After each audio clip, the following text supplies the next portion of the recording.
up, everybody? I'm Jason, and this is my garage, and welcome to it. If you saw my previous videos earlier in the year, you saw I installed a really great ZR1 replica spoiler from RPI Designs. However, a new spoiler came on the market by a company called Innovative Auto Creations, hit the market, and it's making some waves. It's called the C6.5 or C6.5 spoiler, however you want to say it, and it's quite heavily inspired from the C7 Corvette Z06 spoiler. Now, one thing that I don't normally do is I don't like to make my car try to look like something else too much. That's why I haven't done the Morimoto headlights yet. I'm on the fence about that, and that's another video entirely. But after reading some of the reports of the C6.5 spoiler on Corvette forum, not only does it look good, but it's also quite functional. And I started to take notice. The more I looked at it, the more I liked it. So I bought one to install on my Corvette. Let's get to work, starting with the unboxing. Here's how it arrives. Decent sized box, pretty solid, pretty sturdy. That's important. Fragile handle with care sticker. Let's cut it open.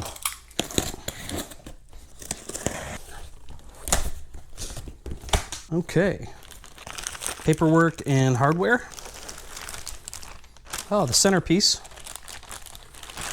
Nope, there we go.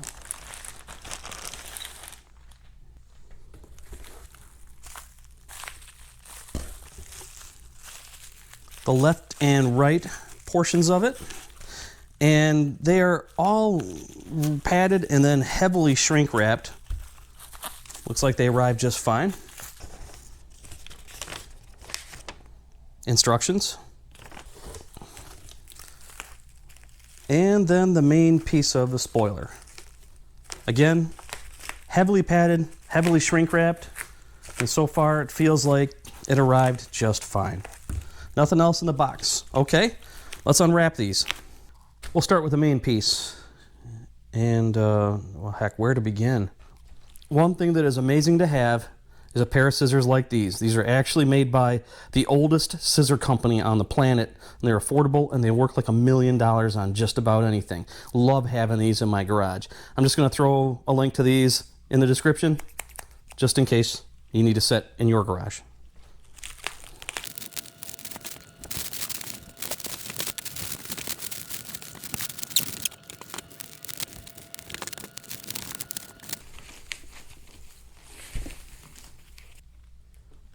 This is very impressive.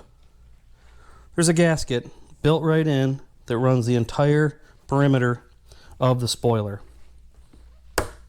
Even has a serial number. The paint job is perfect.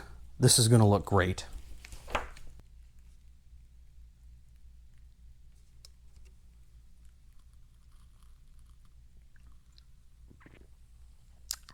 Okay, back to work.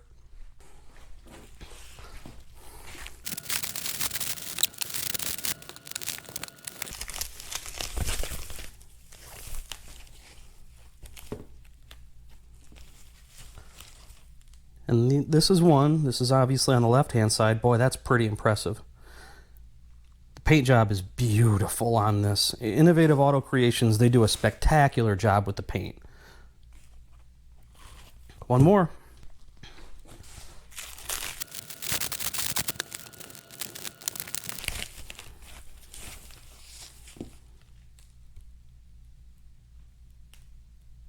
And this one's perfect. It's so perfect that you can see how dorky I look with the GoPro stuck to my head. I think they used about a half mile of shrink wrap. I guess at this point, it's time to take off the old spoiler. Not that there's anything wrong with it. I just want the car to look more wicked. Let's go. If you've seen the video that I did before, where I installed the ZR1 style spoiler from RPI Designs, you know what needs to happen next. You undo all 4 taillights from the screws in the top, pull them out, and inside is the hardware for the spoiler. Remove those, disconnect the third eye brake light, and lift the spoiler out, and then install the new one in its place. Let's take a look at the visual differences between the two spoilers that I have. In front, obviously, is the RPI Designs ZR1 style replica spoiler. I was super happy with this. If you saw my previous video, you saw how awesome the quality was on it. And then behind it, of course, we have the Innovative Auto Creations C6.5 Wickerbill Spoiler without the winglets or the Wickerbill, of course. In fact, the one thing you can notice is that I got fingerprints all over this. And on the RPI ZR1 spoiler, you really can't see my fingerprints. The reason why is because I put a complete coat of Armor Shield ceramic coating on this, so it repels my fingerprints pretty well. I'm going to do the same with this, complete coat of Armor Shield on this, as well as the winglets and even the transparent Wickerbill centerpiece, so it'll avoid having fingerprints. So, all right, back to the visuals here. I mean, the difference is quite striking. The C6.5 is just more aggressive. It has a custom third eye brake light, LED of course, plug and play. And if you just want to compare visually to the factory. Flipping them upside down, they do have different hardware styles. Obviously the ZR1 replica uses the ZR1 style factory hardware. However, the C6.5 uses a different kind. It uses a different amount, and some of them are not quite in the same location. So unfortunately, it looks like I'm going to have to drill more holes in my rear bumper cover. I still love this touch. Serial numbered and everything. Again, I love the gasket too. I mean, there's nothing but attention to detail on the C6.5 spoiler. Again, nothing wrong with the RPI Design ZR1 style spoiler. It is a great replica, a great quality, great paint job. This Innovative Auto Creations C6.5 spoiler takes it to a whole new level. Speaking of the hardware, notice how there's no hardware in this. Let's take a look at the hardware pack that came with it. Here's what you get in the hardware pack. I'll start with these. You get the hardware that bolts through the rear bumper cover and into the spoiler. This is an OEM style bolt, if not an OEM bolt. High quality, built-in washer. It's not cheap. I'll say that right now. These here are the little screws that hold the winglets onto the spoiler. And these here are gaskets for the Wickerbill, the transparent Wickerbill portion. Those I'll get to in a second. These are optional.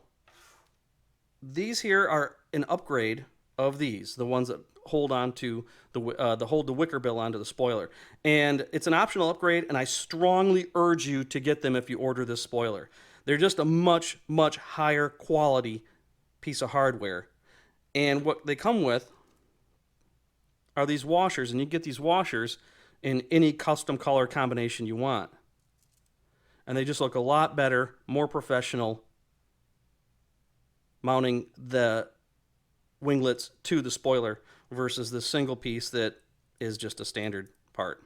Now, these things, I had no idea what these were at first, and I had to call Innovative Auto Creations and ask them. And it's actually pretty smart, and if you've ever been in a body shop or worked in a body shop, you probably know what these are.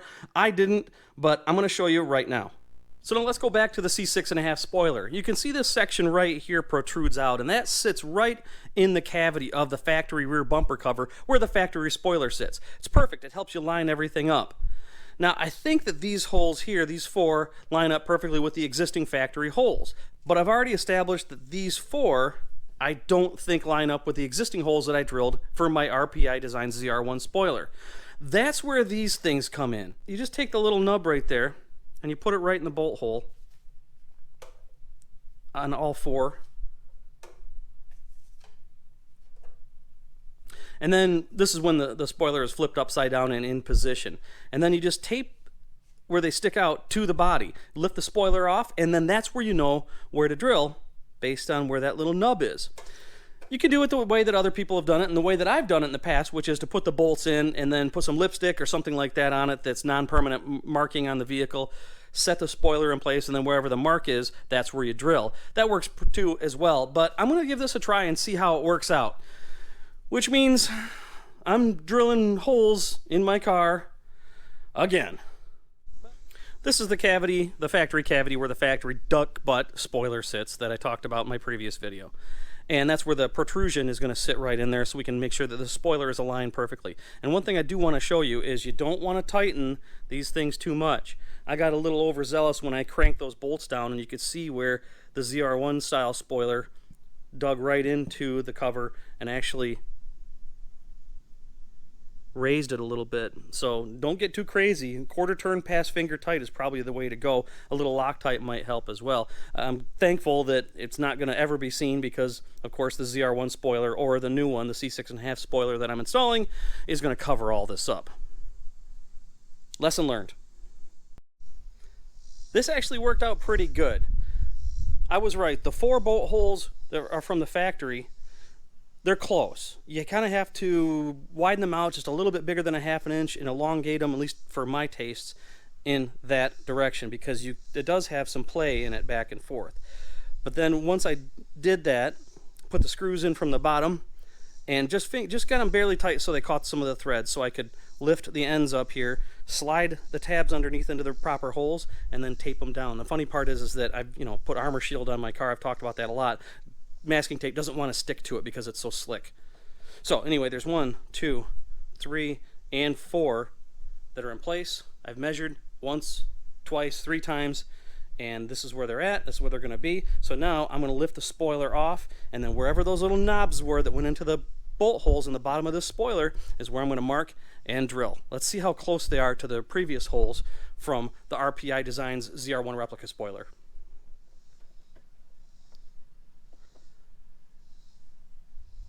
So very, very close. So this is okay. I'm going to have to just enlarge 2 of the previous holes and then just make 1 more. Got a lot of holes in the back of this, but it's all right because it's going to be covered up by this.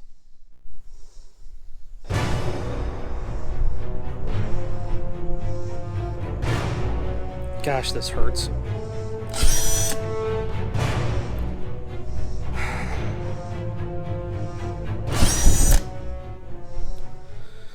Gotta make it just a little bit bigger with a step drill.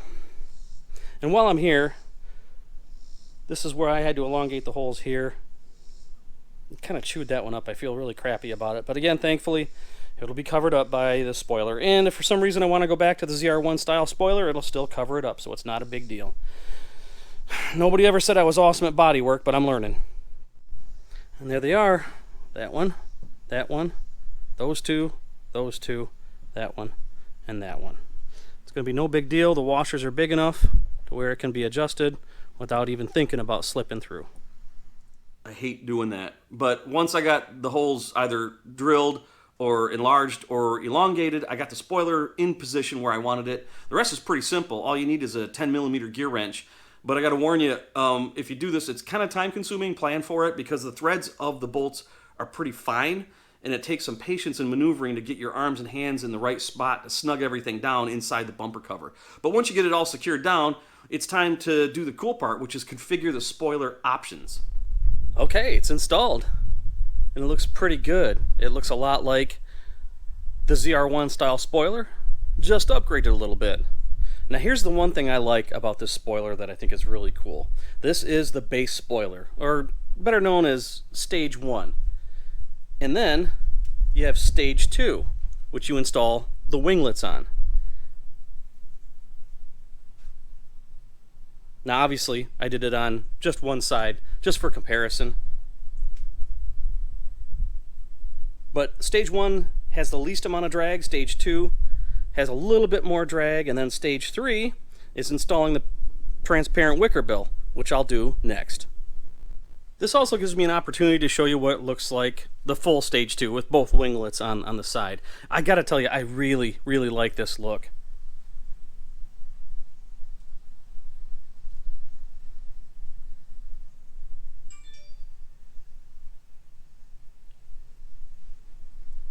So in order to install the Wickerbill, you just simply need to remove these 4 pieces of hardware, slip it on and put the hardware back on, and then you adjust the Wickerbill up and down nice and easy as much as you want. All it takes is a 5mm hex wrench. And there it is with the Wickerbill on it. I gotta love it. 5 minutes and a 5mm hex wrench and you get more downforce. Now this is where it's positioned all the way down, and this is all the way up.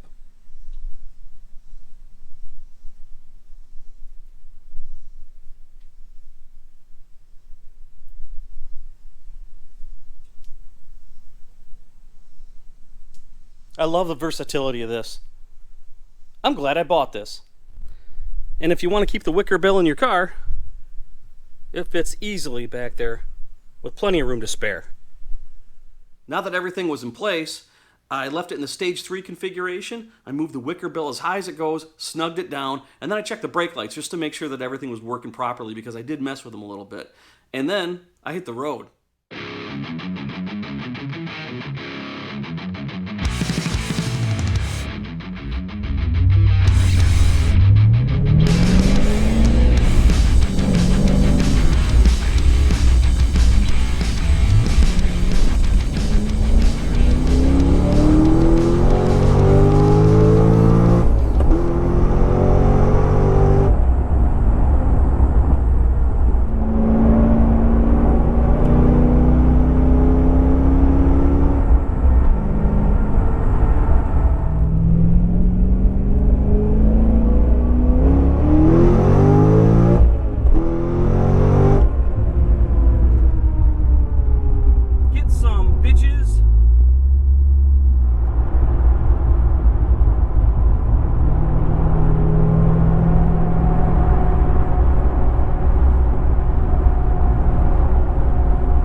Once again, I never thought I'd say the word spoiler, or in this case, hole, so many times in one video.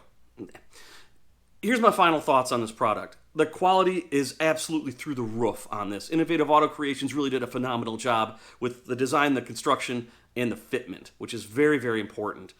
The paint is flawless, and they can customize the colors any way you want to match your Corvette. Even the third eye brake light's pretty high quality. Having a choice of the 3 stages, just like the C7 Z06, is a bonus. I myself like the Stage 2, but note that when the Stage 3 Wickerbill is all the way up, there's some rearward visibility loss in the center of the view, but it's adjustable and removable, so you can adjust it to your situation. Also, you might see that I may have had it actually too high in the driving videos, where you can see there's a little bit of a gap underneath. So just adjusting it down, probably be the ticket. If you order one of these, trust me, get the optional hardware upgrade. It's definitely worth it. And that can be customized as well. Finally, did I notice a feel in the driving? Yeah, it actually does feel much more stable at speed, and according to others, it's not just a placebo effect. After all, if it works for the C7 Corvette, it should work for the C6 Corvette. To me, it looks great. It adds some aggressiveness to the overall appearance without overdoing it or taking away from the actual C6 design lines. Plus, it doesn't look like I'm trying too hard to make the car look like something it's not. Remember back in the day when people would put Ferrari kits on Fieros? That's what I want to avoid, but I don't think I'm approaching that with this. If you like the looks of this, I'd say definitely get one. It's well worth the extra cost for your C6 Corvette. I'm really happy with it, and I'm really glad I got it, but feel free to tell me what you think in the comments, as always. Thanks so much to Innovative Auto Creations for continuing to innovate products for the C6 Corvette. I hear they have some other things in the works as well, so stay tuned to my YouTube channel, my Facebook page, or my Twitter account for when I get my hands on something else that they make. And as always, thank you very much for hanging out in my garage with me. I always appreciate you being here. I've got more modifications coming to my Corvette, so I'll see you next time.